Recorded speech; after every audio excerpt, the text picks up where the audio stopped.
Today we're going to be talking about something called partial fraction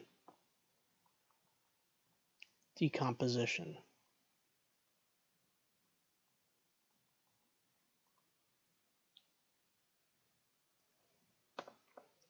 What we'll be specifically talking about today is how to decompose a fraction using what's called distinct linear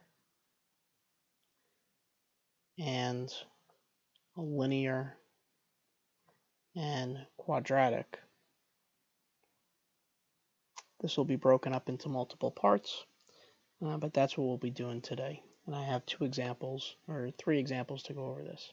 Well, maybe four. Let's see how things go here. So the idea behind partial fraction decomposition is you're used to having, like, say if we had 1 plus 1/3, we could add those together by getting a common denominator and get 4/3. So usually we go this way. But decompose means to break down. So what we're going to be doing today is going from one fraction to multiple. So we're actually going the other way. We're taking one fraction and showing what it would be broken up. So let's actually write that down here. So instead of finding a common denominator,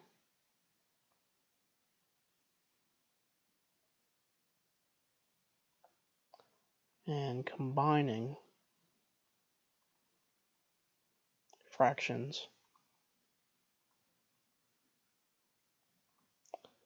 we go the other way.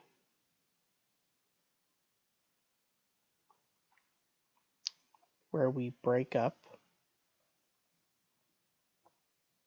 or decompose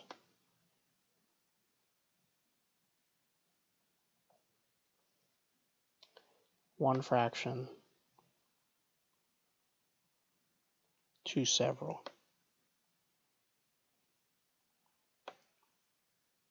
And we have two cases to talk about today. First case is called distinct linear denominators.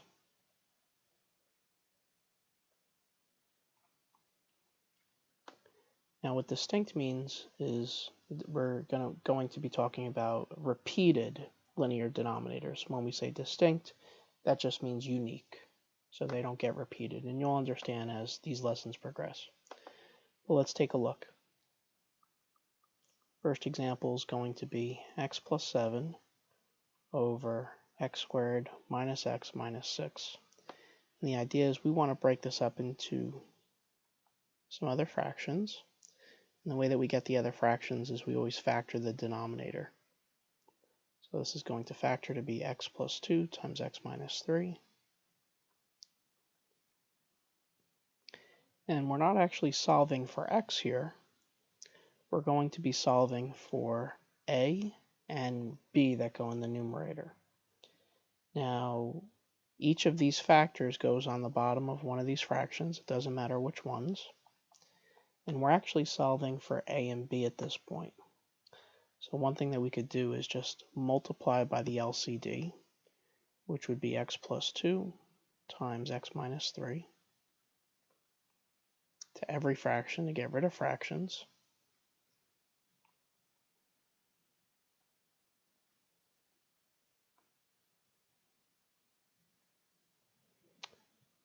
Now, I would hope that this first fraction would totally cancel out because that LCD is the same LCD that we use to break up or get the other two fractions.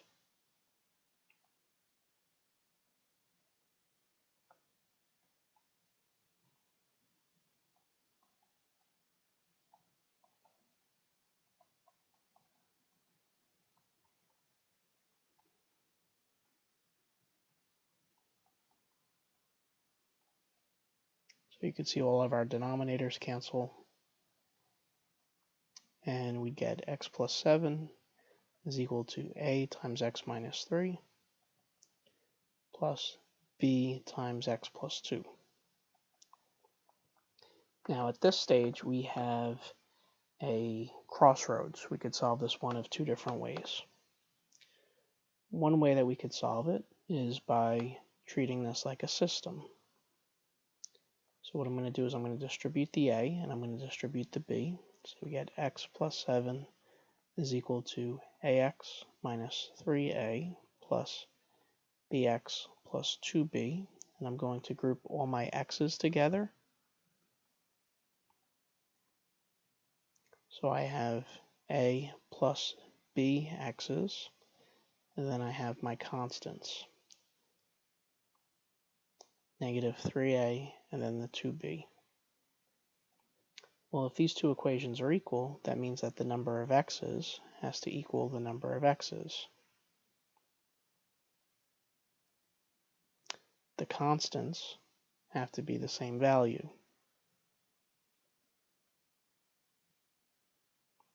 If we solve this system, we could eliminate for a, multiplying by 3 on top.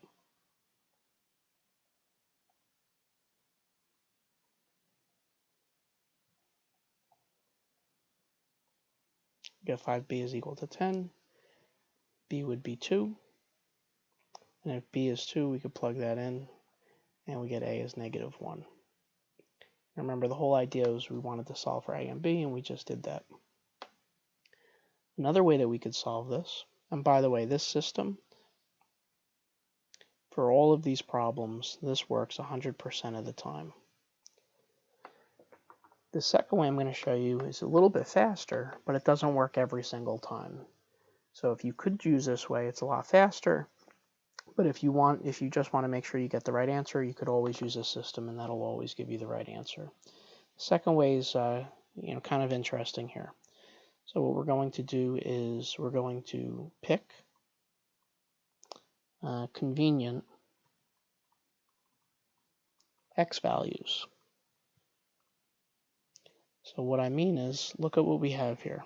X plus 7 is equal to a times x minus 3 plus b times x plus 2. Now remember, we're solving for a and b. We're not solving for x. So I could let x be anything I want it to be. Well, if I want to eliminate the a, why not just let x be 3? And if I want to eliminate the b, I could let x be negative 2. It doesn't matter what x is. We want to solve for a and b. So when x is 3, this is what happens. We get 3 plus 7 is equal to a times 3 minus 3 plus b times 3 plus 2. Just make sure you plug in the same value for x all the way across. The a's cancel. You get 5b, so b would equal 2. You can see we got the same answer in the first technique.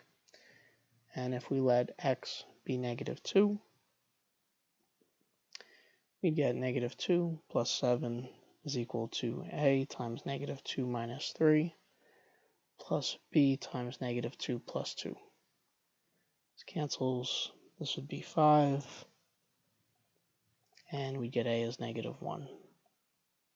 So really, as far as what the answer would be, the answer would be x plus 7 over x squared minus x minus 6. What it's equal to is negative 1 over x plus 2 and plus 2 over x minus 3. Remember, we're solving for a and b. If we were to take those two fractions and get a common denominator, we would get this. So that's what the whole idea is between decomposing. I'll show you in one more example like this, and we'll talk about case 2. What about if we had 1 over 2x squared plus x? Now we want to break this up into separate fractions. First step is we factor the denominator. And that denominator is going to show up. Each factor is going to be a factor of our separate fractions. We'll have to solve for a and b. Well, the LCD is going to be x times 2x plus 1, which would give us 1 is equal to a times 2x plus 1 plus b times x. Now again, we could use the system or we could pick different values. I'm going to pick different values of x. That's just usually faster. For this first one, if x is negative 1/2, that would cancel out, and if x is 0, that would cancel out. So when x is negative 1/2, we get 1 is equal to a times 0 plus b times negative 1/2, or 1 is equal to negative 1/2 b. b would therefore equal negative 2. If x was 0, we would get 1 is equal to a times 2 times 0 plus 1 plus b times 0, which would just say 1 is equal to a, and that would be it. So we get the same answer as we would get using systems, using this. I mean, it doesn't get much easier than that. So as far as what the answer would be, is the answer would be a over x plus b over 2x plus 1. Now you could even write it as 1 over x minus 2 over 2x plus 1, but I'm sure at this level you guys understand that they are the same thing. So now let's move on to our second case.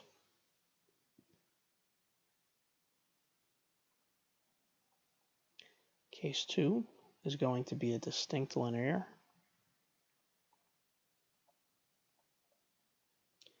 and a distinct quadratic.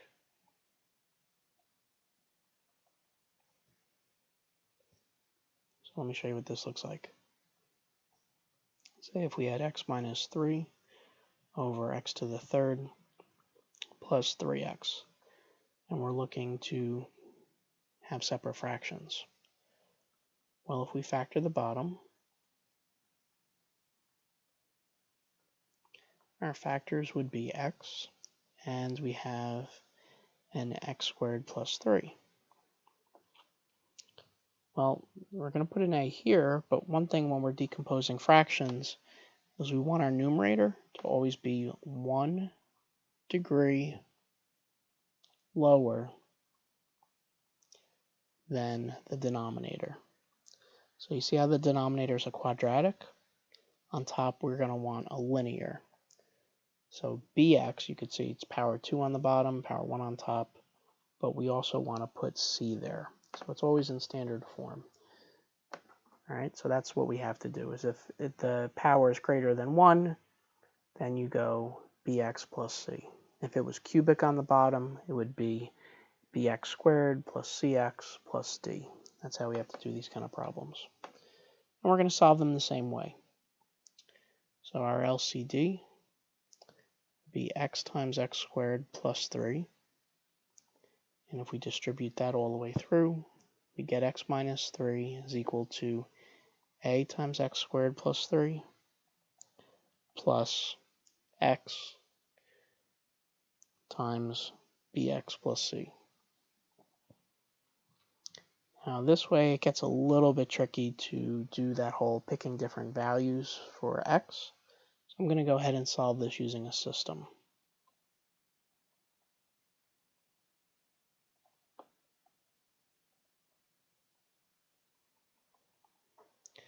You can see that there's no quadratic term on this side, so I'm just going to put 0x squared, 1x minus 3. I'm going to combine all my quadratic terms here. I have an a and a b. I'm going to combine all my x terms. And then I have my constant. So, I mean, this isn't that hard. If the number of x squared has to match on both sides, because these two equations are equal, that means that a plus b has to equal 0. The number of x's have to be the same. So the number of x's on the left, which is 1, has to equal the number of x's on the right. So c would have to be 1. And the constant has to be the same on both sides. So negative 3 would have to equal 3 times a, so a would be negative 1. If a is negative 1, we could plug that in here, and we get that b is 1. As far as what our answer would be, it would be negative 1 over x plus bx plus c over x squared plus 3. If we were to get a common denominator and combine them, we would get the original problem. All right, and we'll do one more here.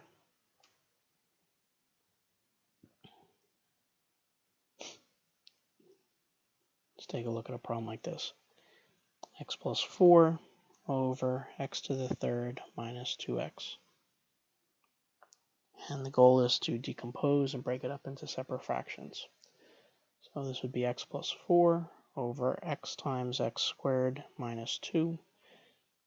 So writing our factors, we would see that this is quadratic, so we have to say bx to the first and then plus c. You always want there to be 1 degree lower from top to bottom. So if we multiply by our LCD here, which is x times x squared minus 2, we'll get x plus 4 is equal to a times x squared minus 2 plus x times bx plus c. And using the system,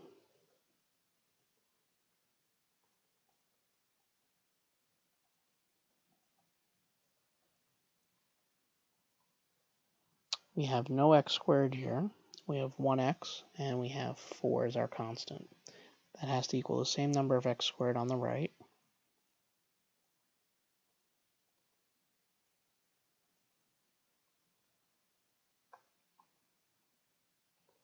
All right, so similar to before, a plus b would have to equal 0. Number of x's has to equal the number of x's. And the constant has to match up with a constant.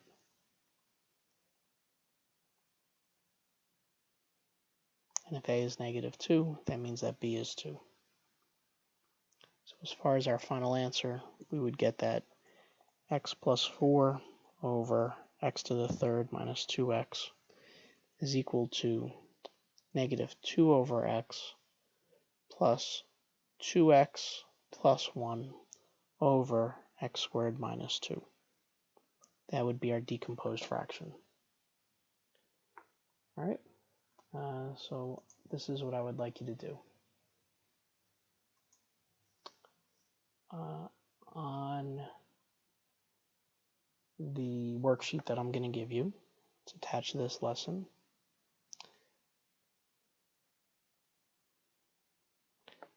I would like you to please do numbers 1 and 2. All right, thank you very much, and have a nice day.